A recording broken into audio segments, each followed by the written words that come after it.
Good evening, everyone, and welcome to this first hybrid meeting of the Employment Committee. Please note that the proceedings are being broadcast and they are also being recorded.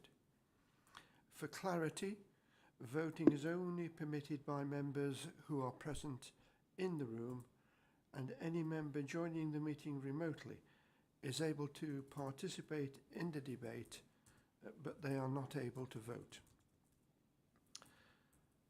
Item 1 on the agenda is, are there any apologies? I've received apologies from Councillor Hayden. Are there apologies from anyone else? I can see that members of the committee are in attendance and their names will be recorded in the minutes.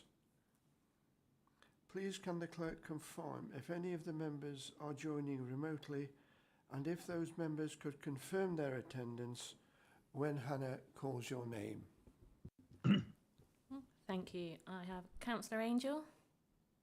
Present. Councillor Bandari. Present. Councillor Dudley.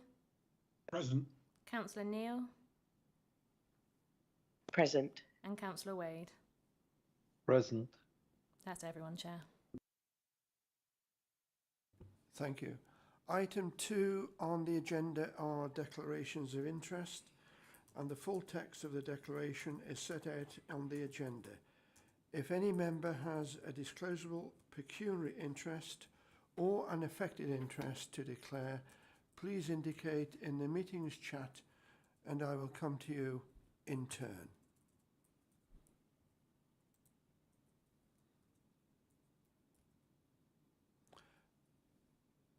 I can see no declarations, but may I remind anyone that if anything arises during the course of the meeting in which they have an interest, they need to declare it then.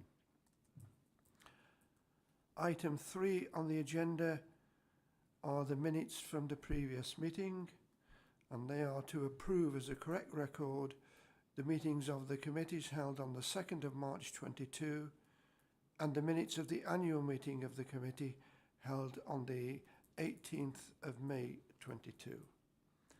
May I ask if I can have those confirmed as a correct record? Chair, I'd like to move those in the minutes as a correct record. Is that agreed? If there's any negativity, will it please be indicated? Minutes are agreed. The next item on the agenda is urgent items of business. Can I ask you, Hannah, if there are any urgent items? No, none notified, Chair. Thank you. Item 5 is an update of the local joint committee, which was held this afternoon with our trade union colleagues. The contents of that meeting are later on in the agenda at items 7 and 8. Those were discussed at the committee meeting. There was helpful comments from the trade unions about their satisfaction at having been involved in the matter, and they thanked the council for that input. But apart from those comments, those items were agreed by the local joint committee. If any member of the local joint committee who was present wishes to add anything to those comments, will they please indicate?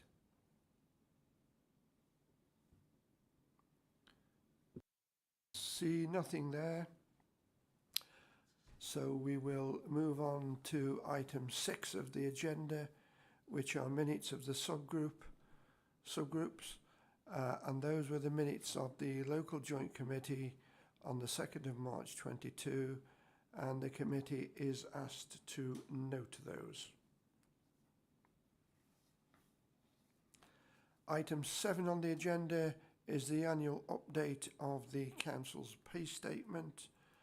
and I will ask our Assistant Director of HR, Paul Young, to introduce the first item, if you will, please, Paul. Thank you, Chair.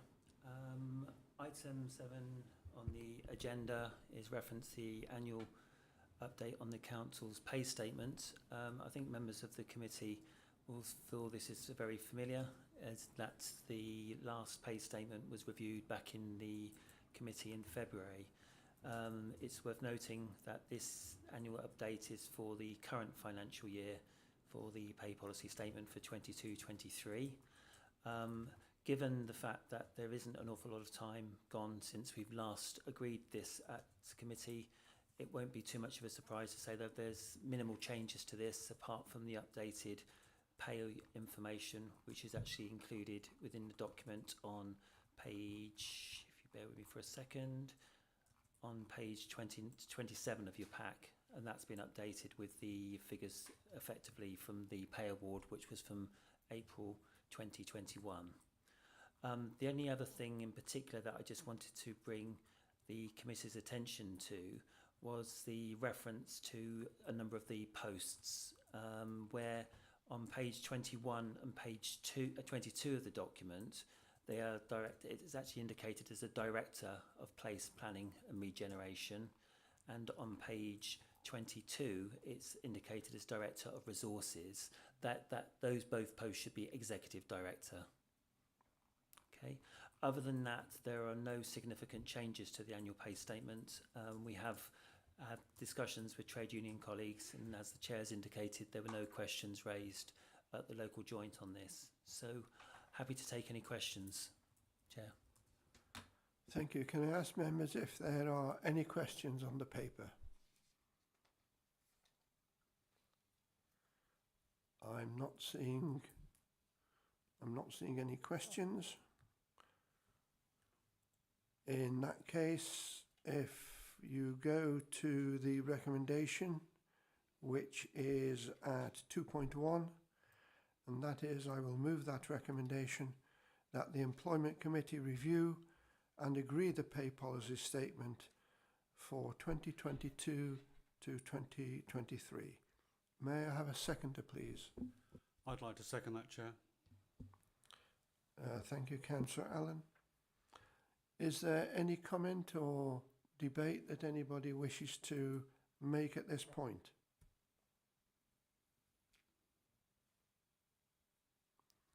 No. In that case then, may I ask if any member of the committee objects to the recommendation, if they will please indicate.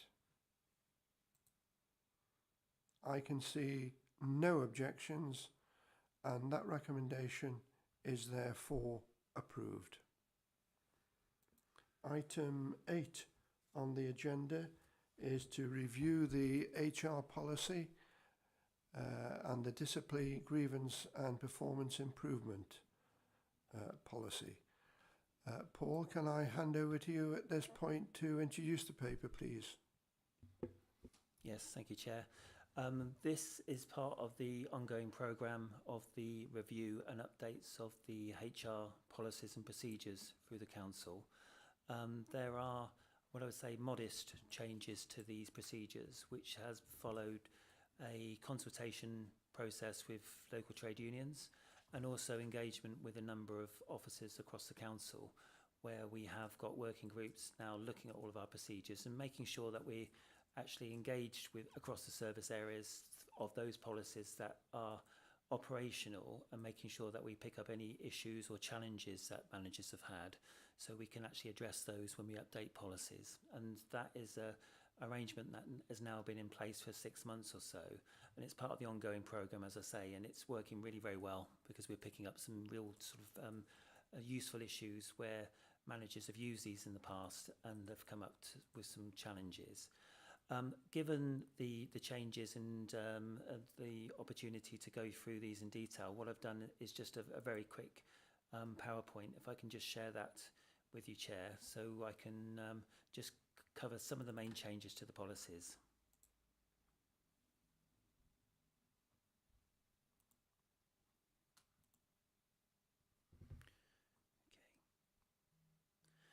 For all three policies that are under review at the moment, the disciplinary, grievance and the performance improvement capability, as I said earlier, the changes are very modest in that there wasn't any changes to any employment law that needed to be replicated, but there was some sort of minor changes which are consistent with all three of the policy developments, and I would just go through those briefly.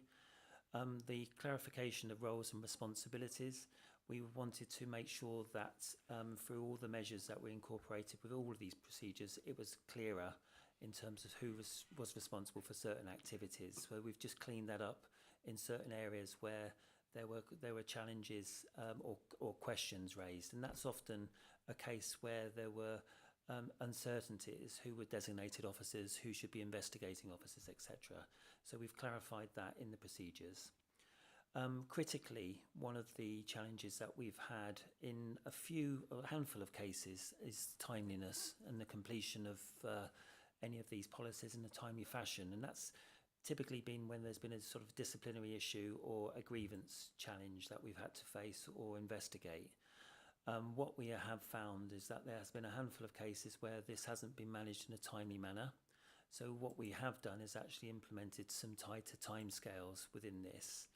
But critically with this, also the bottom bullet point on the sheet there about the HR case management, we have introduced a new system of case management within HR which will implement a reminding process for managers to make sure that they are addressing some of these issues in a more timely fashion.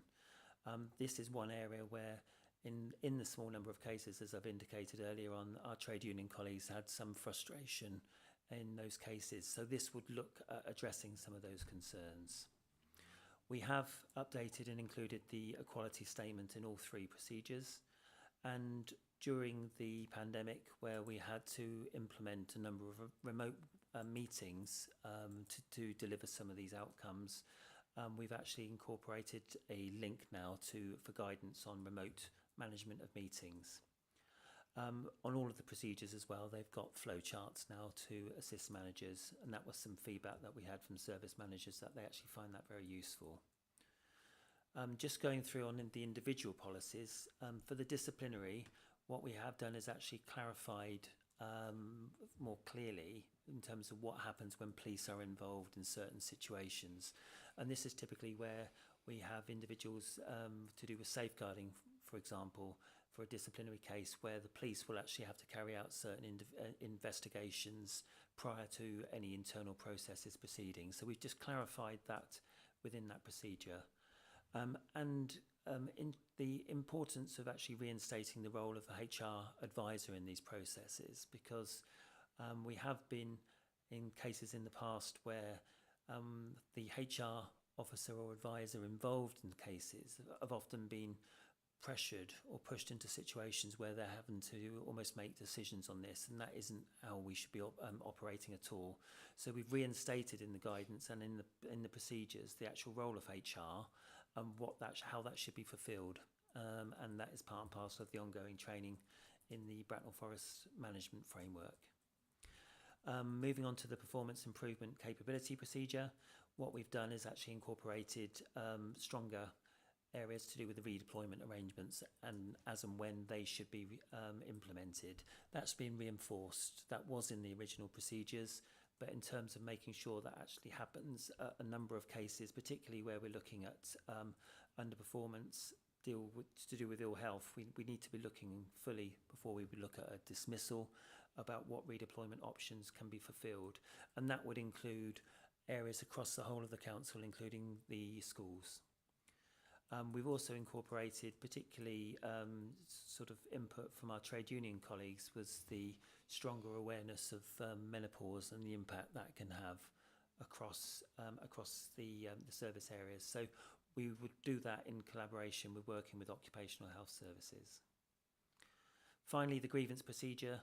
What we have indicated there is really the sort of management responsibilities here, where we have occupied and worked with grievance procedures in the past. It's the responsibility of the manager to make sure that the communications are effective And we've really enhanced that in this procedure to make sure it is readily understood by managers in terms of that, and also critically the support for staff, both in terms of any individual that is raising a complaint for the grievance process, and also for the individuals that may well have grievances against them.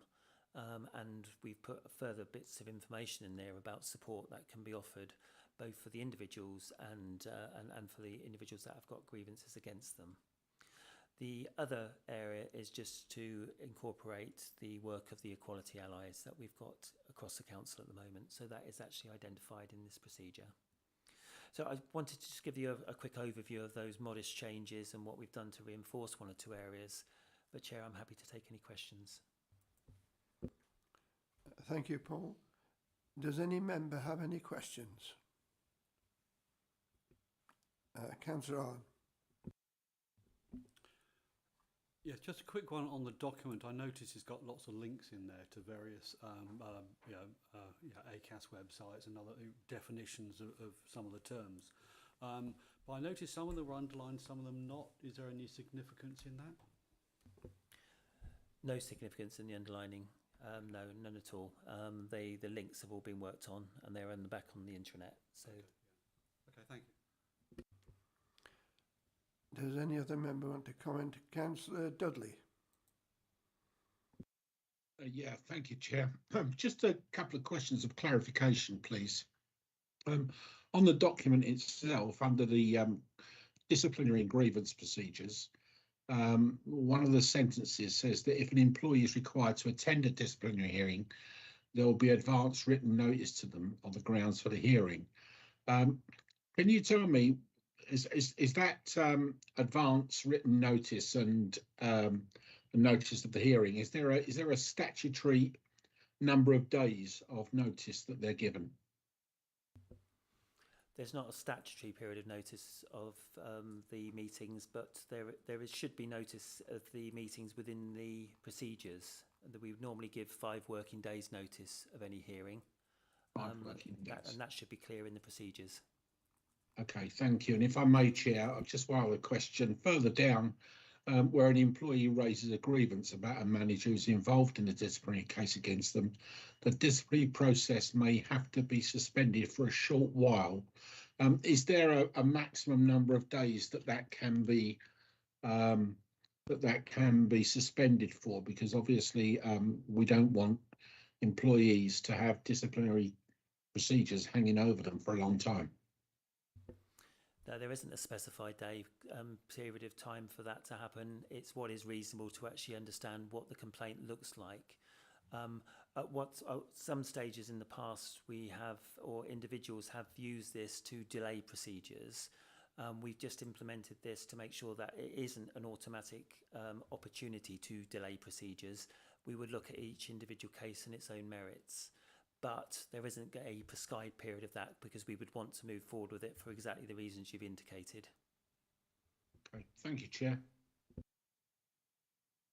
Thank you, Councillor Dudley. I have Councillor Neil. Thank you, Chair. So I really welcome the awareness of the menopause within the disciplinary and capability section that you talked about. And I guess I just wanted to sense check that this would fall under kind of wider well-being, I guess, rather than just so I welcome it as a introduction or awareness within this policy. But I suppose you don't want to get to a place where a manager only thinks about menopause at the point of there being an issue, if that makes sense. And actually it's part of the kind of wider well-being at work strategy rather than just as part of this policy here. Yeah, thank you for noting that. It will be part and parcel of the wider approach where we are looking at performance improvement and capability. Then the impact and the well-being of staff is already incorporated and should be covered within the documentation anyway. But certainly through the support from the HR advisors on this, that is something that's one element of it. There will also be other aspects of it, particularly in terms of where we've been over the last couple of years to do with the pandemic and the impact that's actually had across the workforce. So where individuals need some support or we need further medical information, then we do use occupational health services. So it is wider than the menopause. But it's true to say that certainly through the consultation and the discussions that we had with trade unions, they were very keen on making sure menopause in particular was covered within this procedure. So that is just one example, but all other medical conditions would also be included and incorporated into any sort of thoughts and discussions on this. Thank you. Thank you for your comment, Catherine, and Paul for your response. Does any other member have a question? In that case, I will then move to the recommendation 2.1, which is on page 45, and I will move that recommendation that CMT review and agree the updated procedures for disciplinary performance improvement and grievance. May I have a seconder, please? That's seconded, Chair. Thank you. Is there any debate, or does anybody wish to make any comment or observation?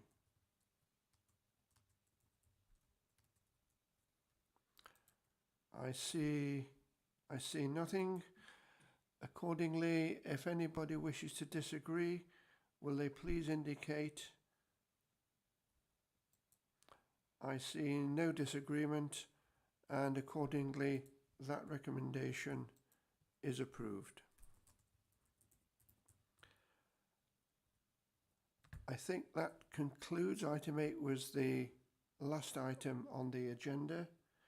So may I thank all members, both physical and virtual, for your attendance, and can I express my thanks to